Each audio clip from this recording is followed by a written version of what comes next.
Alright. Time to feed these hungry Steam Deck fans. Oh, hello people. Mornings. Another beautiful day. Hope your five senses work. Health and strength is good or excellent. Good. Alright, so we're talking about Halo 5 coming to PC. Rumored. Says here Halo 5 Guardian rumored to be coming to PC after 10 years as an Xbox exclusive. Says here a potential port of Halo Guardian has been spotted on Lenovo Legion Go S website, which might indicate that an announcement is close at hand. It comes as no surprise to many, as the Halo series has been an exclusive of Xbox console for many years, not counting the release of Halo Infinite to PC in 2021.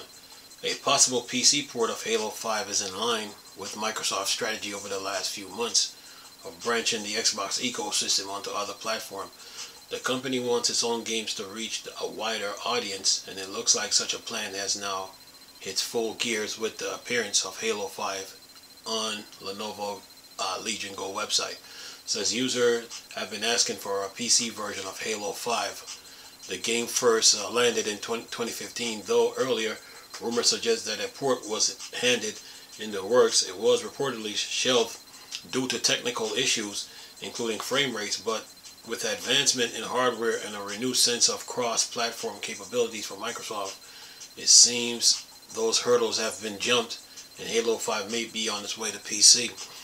Then it says the PC port of Halo 5 comes with a pretty interesting time for the franchise in the wake of Halo Infinite, having provided a soft reboot of sort for the series. Microsoft has been working to revitalize the Halo brand. This include rumor that the franchise is headed to PlayStation console for the first time, further expand its reach.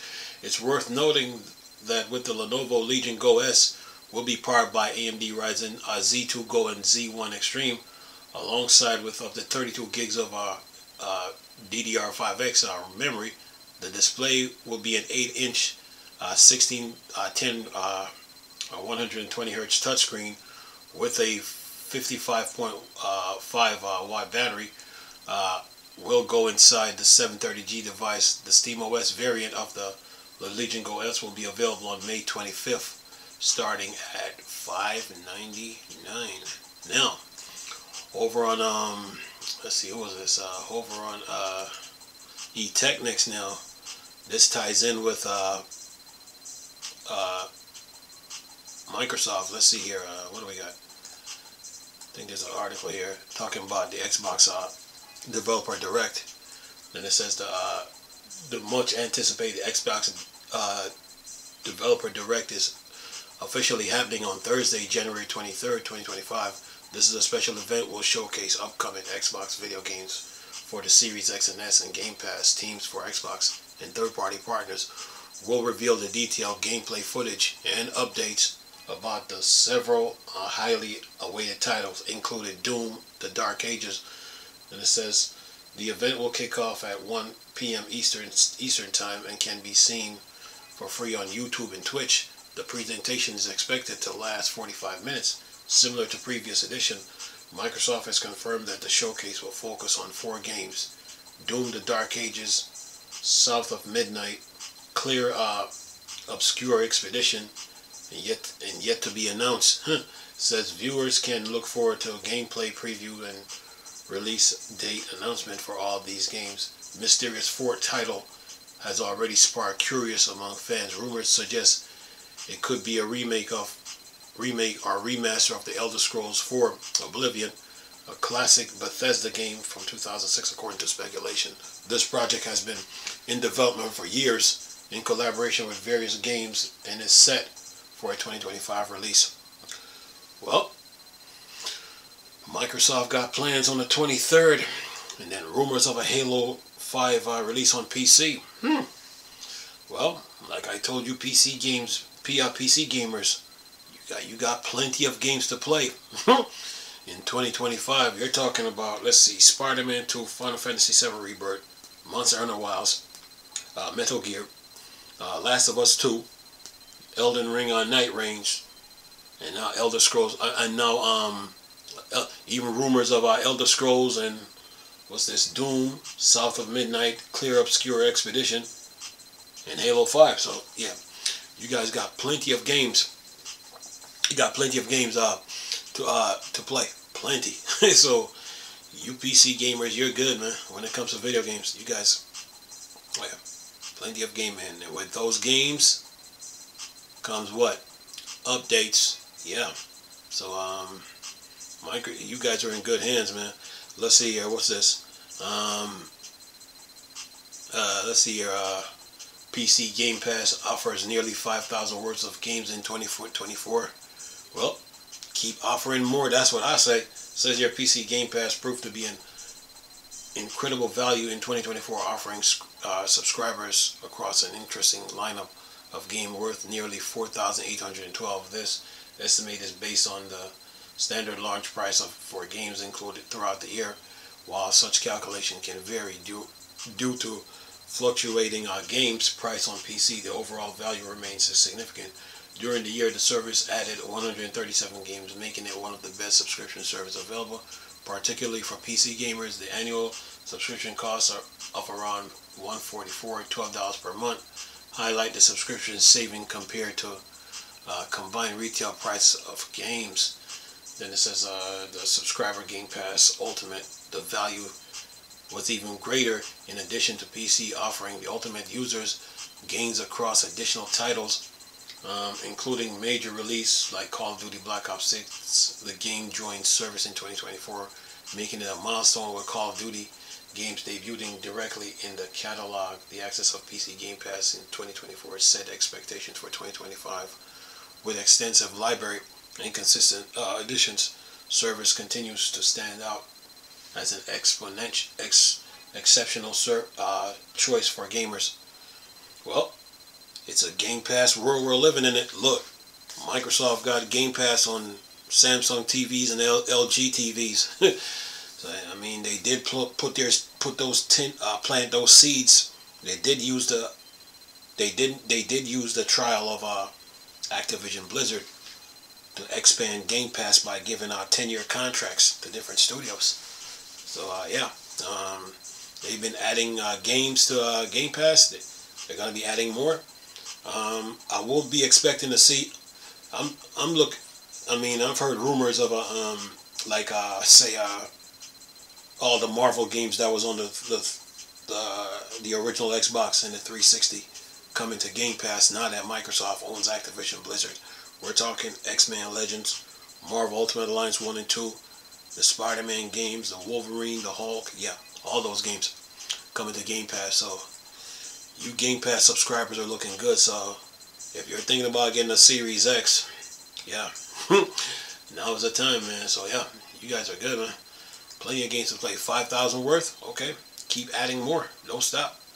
You know, this market is competitive. It is competitive, you know. So yeah, gotta stay on your toes, man. So yeah, they nailed it, man, when they came out with when they got Game Pass, man. When they bought ZeniMax Bethesda, man, they haven't looked back, you know.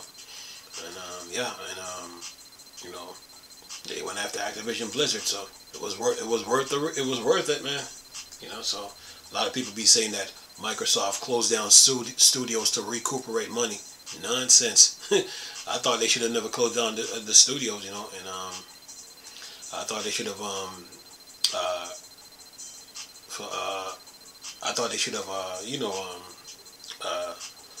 kept Arcane Studios open, you know. I don't think there was no need to do it, to tell you the truth.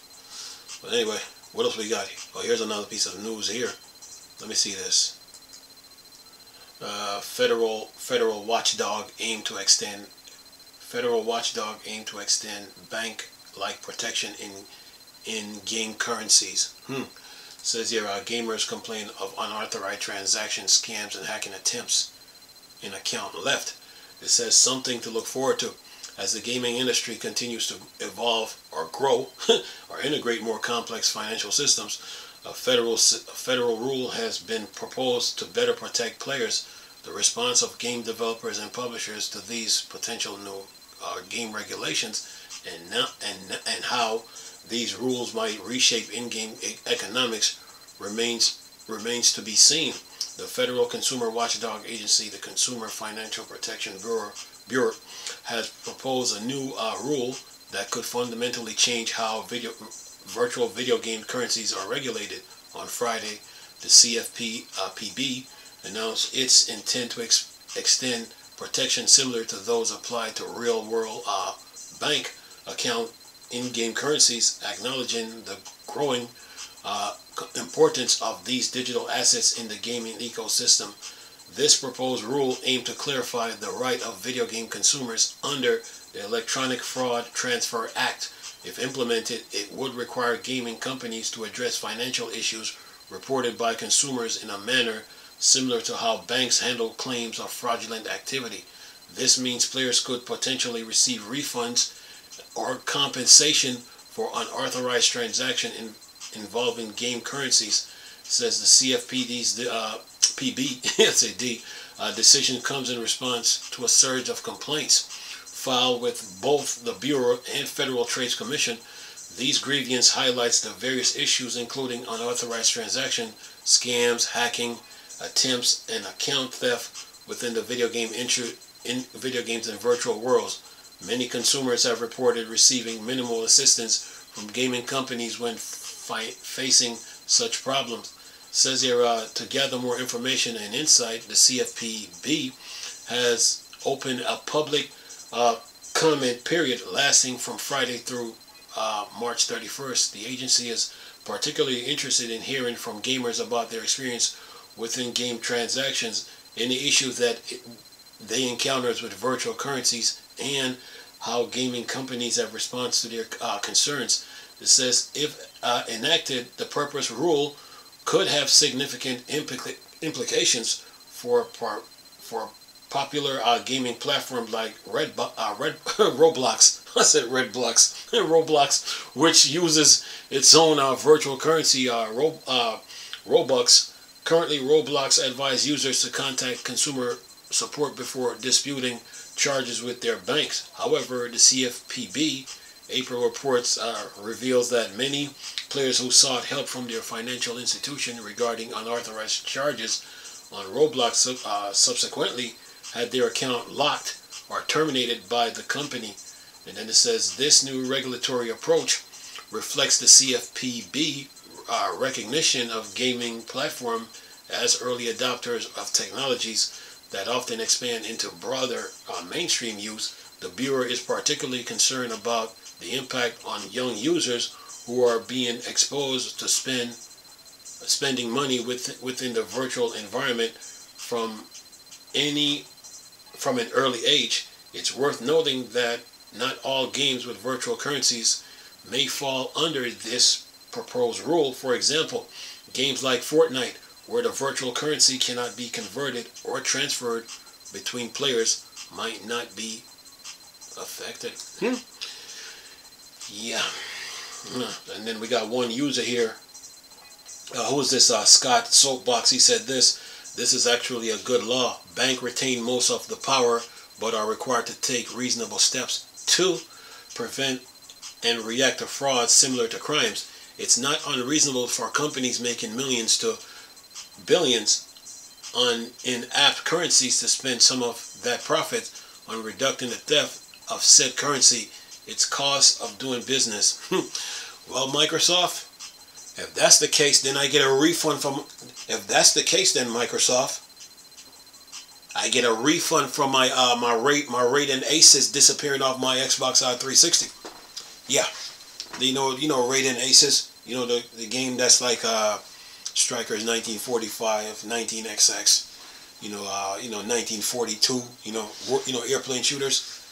That game disappeared off my 360, and I even went inside the messages where Xbox send you messages about stuff. They never send us one. And then I went inside the store, and that game was gone. So yeah, you're gonna have to refund us players about that game, or you're gonna have to give us Raiden 4 for free with no strings attached. If you get the point. But this was a good move by the Federal Trade Commission and the and the federal watchdog. Good move on their part, stealing people's taking people spending people's money without their authorization is unacceptable, man. So yeah, good move on their part, man. Good move on their part. What else we got on the gaming news here? Let's see, what do we got here? Let's see, what's we got? What's we got? Oh, Team Fortress 2. Let's see what we're talking about here on the video game news. What else we got here? Someone just traded a hat in Team Fortress 2 for record-breaking 40,000. Says more than doubling the prior record after just 1 year. Throughout the Looking Glass, since Team Fortress 2 implemented one of its earliest microtransaction market in 2010, the game has captivated economists and observers alike as millions of dollars have flowed through its community. Remarkably, the game players count continues to grow 17 years after its launch, and trade items are only increasing in value. Prolific Team Fortress players and organizers and Vitals recently completed the largest trade in 14-year history of game microtransaction economy. The deal far surpasses the previous record set in January 2024, indicating that the market within the value free-to-play shooters is thriving as its player base appears healthier than ever. The exact value of the trade for the ultra-rare level 84 masterpiece Chrome Dome varies across trading platforms. However, all estimates agree the transaction was unprecedented. And then it says, in an interview with PC Gamer, Vital revealed that he acquired the hat along with a few additional items for 24,000 keys in the Team Fortress economy. Common supply crates keys function as a de facto currency, with their dollar value fluctuating similarly to foreign exchange rates. Currently, keys sells for over $2 on a platform like Steam and Backpack TF, making the Chrome Dome with approximately 50,000 using marketplace TF valuation of $1,078 per. The estimate falls closer to 42,000. And then it says even at a lower valuation, this trade more than doubles the previous record from January 2024, when a similar Chrome Dome was traded for 10,000 keys, or about 18,000. In an instance of the Chrome Dome with various effects are extremely rare, as the items originally appears during the brief special events in 2013, 2014, and 2017, with no plans of reintroducing it. The supply is unlikely to increase. Notably, the Chrome Dome acquired by Vital boasts a multiple rare effect and a glitch kill streak, elevating its uniqueness. The buyer insists it's the best hat in the game. And then he says, it remains unclear how long Vital's record will stand. Originally released in 2017, Fortress 2 is something of an ancient predecessor to the popular hero shooter like Overwatch, Apex Legends, and Marvel Rival, but it remains one of Steam's most popular titles. Recent traffic peaks have seen over 150,000 players logged into the game, while Valve has responded to its growing community by releasing significant updates over the last 2 years. Yeah, when the players got on them. Then they said technical upgrades have fixed long-standing bugs, introducing 64-bit support and raised the frame rate cap to 400 FPS. Content updates have added around 24 new maps and numerous cosmetic items, fueling record-breaking players count that have exceeded 200,000 more than 15 years after the game originally launched. And let me see, we got 2 comments here. Who's this? Streamers using their money to generate headlines is a pretty solid promotional investment. Then Scott Soapbox says, I have the wrong job, or possibly the wrong parent. Anyway, yeah, Team Fortress players, man. How much he's spending money on some hats? Well, they're having money. They're having fun with this game, man. This game is still growing and thriving. Imagine if Valve drops a Team Fortress Say Team Fortress 2. Yeah, they will lose their minds, man. Like I said about the Steam Deck, one of those games have to be, like I said about the Steam Deck 2, one of those games have to be present when the Steam Deck 2 come out. But yeah, they're doing the game. Steam Fortress fans are having fun, man. Anyway, let me see what else I got on the menu here since we talking. Video games here. I gotta keep you guys in the loop. Okay, let's see here. I seen something about what's this? Oh, let me see. What is this now? Here's another article. Let me get through this. I was about to do this Civilization, but you know. Anyway, let's see, what do we got here? Somebody said yes, video game budgets are skyrocketing, but the reason goes beyond graphics. Well, hey man, you gotta pay to play, man. That's just the way it is, you know. That's the way it is. Anyway, it says just one employee could cost a studio between 15 to 20,000 per month. It says here in a recent report about the video game industry put the spotlight on skyrocketing development costs in the pursuit of ever more realistic graphics. While graphics fidelity certainly contributes to inflated budget and extended development timelines, other factors play equal significant role in driving up costs. These include the creation of massive open worlds and broader non-gaming specific issues such as resource misallocation and poor management. There is a compelling case to be made that the gaming industry bloated budgets are driven by frenzied quests for greater graphics. This push for a realistic visual has been a trend for decades as gaming giants sought to captivate the audience, and for many this strategy paid off. It transformed simplistic 2D environment into richly detailed lifelike worlds, drawing in legions of players. However, as the cost of achieving such realism surged, the return starts to diminish. At the same time, as a new generation of gamers enter the market, their state have gravitated towards games with simpler graphics but robust social features.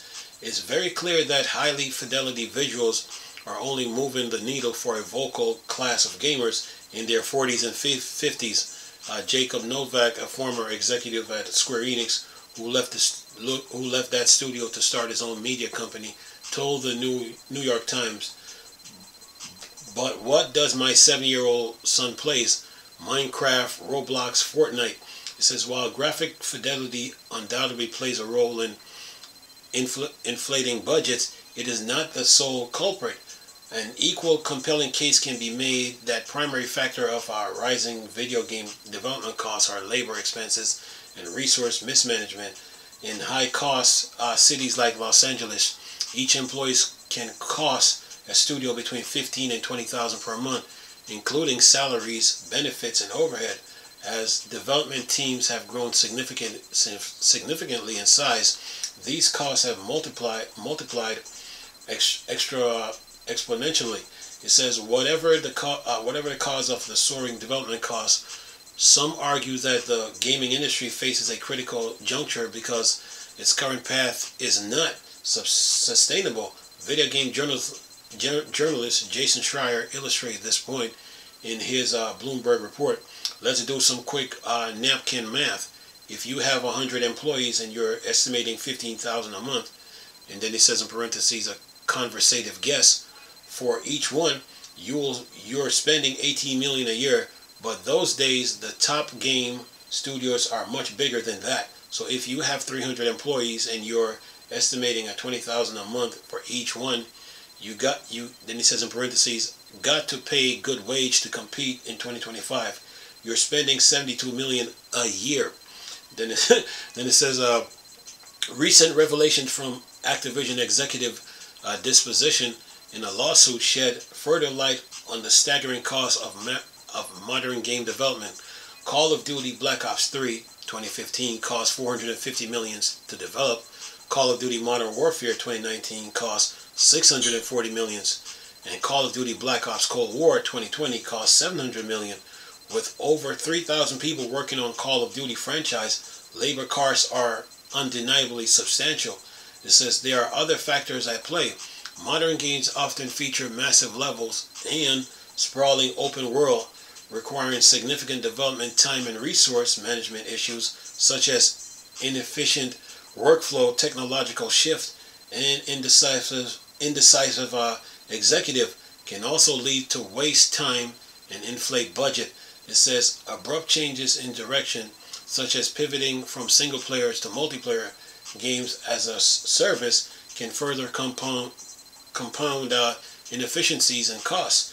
Industry veterans frequently share stories of wasteful practice, such as features being cancelled due to executive whims, or teams continue to work on levels slated for removal because of poor communication.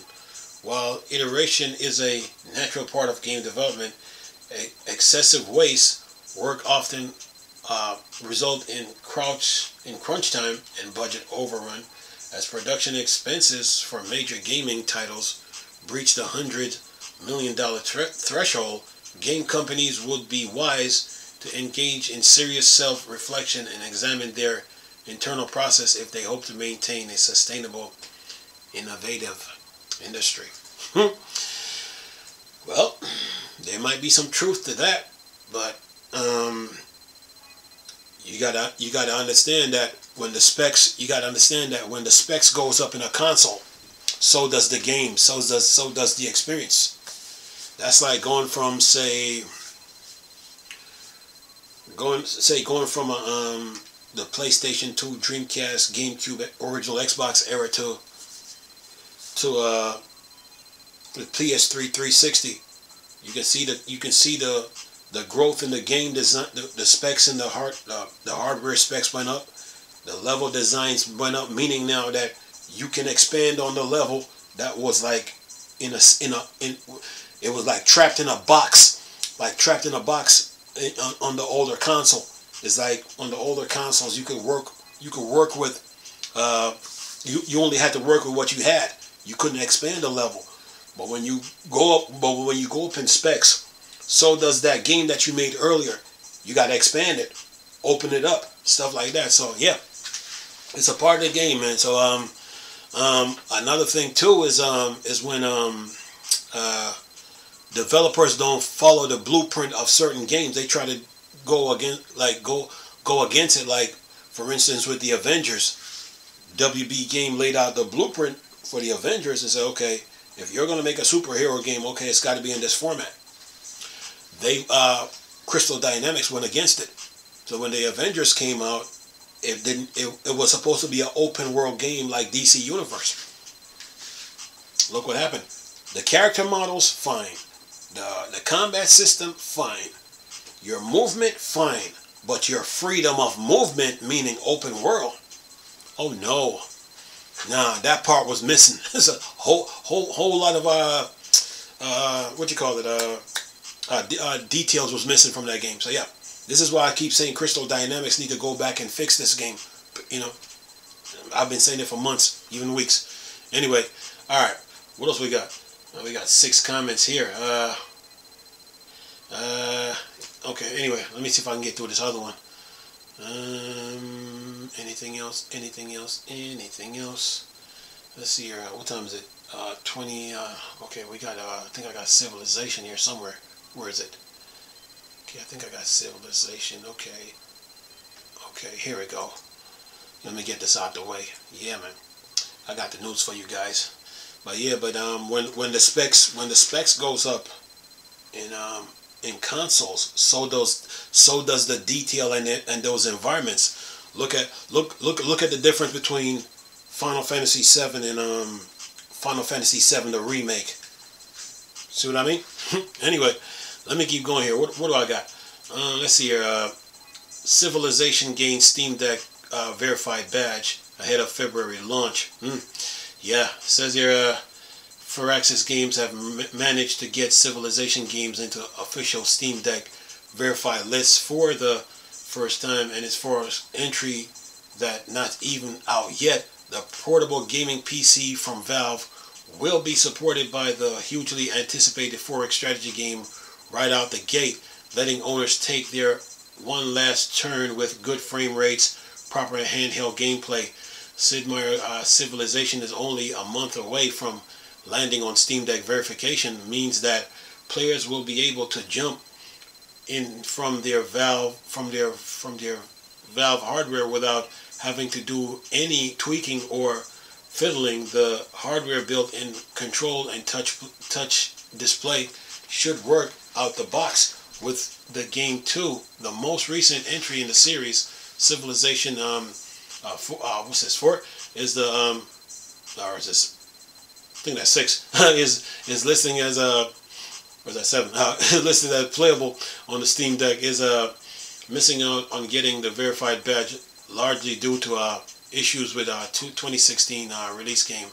And then it says the award-winning strategy game franchise is set to transform itself again with the 7th installment. This time, Firaxis is letting players switching civilization each age while keeping their chosen leaders, which detach from civilization now throughout their campaign. And then it says to build a legacy that truly stands the test of time, you must adapt, forge your own path through history as you reshape your empire. At the start of each age, select from the pool of new age relevant options determined by your peers' gameplay accomplishments. Evolving your empire, unlock the free fresh gameplay bonus and unique item units. So current civilization is always the height of its power. And it says, what's this? Another piece of good news is that Firaxis already announced for PC gamers is that the 2K launcher will not be required for the game at all. The official system requirement do raise some eyebrow when it comes to its highest specification, though, which want at least a RTX 47 to display in 4K. Then it says Sid Meier Civilization will launch on February 11th across PC, Windows, Mac, Linux, Xbox Series X and S, PS4, PlayStation 5, and Nintendo Switch. Yeah, Civilization, man. You guys got plenty of games to play, man. What can I say? Anyway, all right. What else I got for you here? Since we moving here, since we on the grind here. Let's see what else we got. I'll keep you guys in the loop, man, when it comes to this gaming stuff. All right. Let's see what we got. Keep you guys in the loop. No, gotta keep you in the loop, man. As always, you know the drill. Yeah, Chris always. I take this serious, man. I don't play around with it. That's why I be trying to gather all the news I can. You know, just so that I can come up with and feed you guys with it. Okay, what's this? If you're always wanting to play a modern version of Fallout 2, this teaser mod gives us a very small glimpse of team doing just that. What's this? Okay, alright. Okay, so Delta Force has 4-season planned for 2025. Okay, alright. What's this? Dark Soul proved that bigger means second chapter isn't always the way, so as Night Rain looms, we're pondering what theoretical Elden Ring 2 could and should be. Alright. Yeah, man. PC games, man. You guys got plenty of games to play, man. Plenty. Let me see if they got a video here explaining this. Let's see here. Do they got a video? If they do, we're good. If we don't, we're in trouble. No video here? Doesn't all this talking? No video? Show something. Come on now. Man. No fear. Alright. Keep moving. Gotta keep you guys in the loop, man. See what's going on here. Okay, I did Minecraft yesterday. Did that. What's this? Okay, what's this? Okay, Destiny 2 has seen huge sigh and severe lows. No, Destiny 2 have seen huge highs and lows over the year, but why is that, and how can Bungie improve its floundering FPS? Well, keep adding content to it. That's what I say.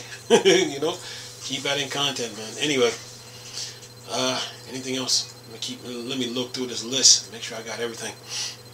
Got you guys covered, man. You know the drill. You know the drill. Alright. Got anything else?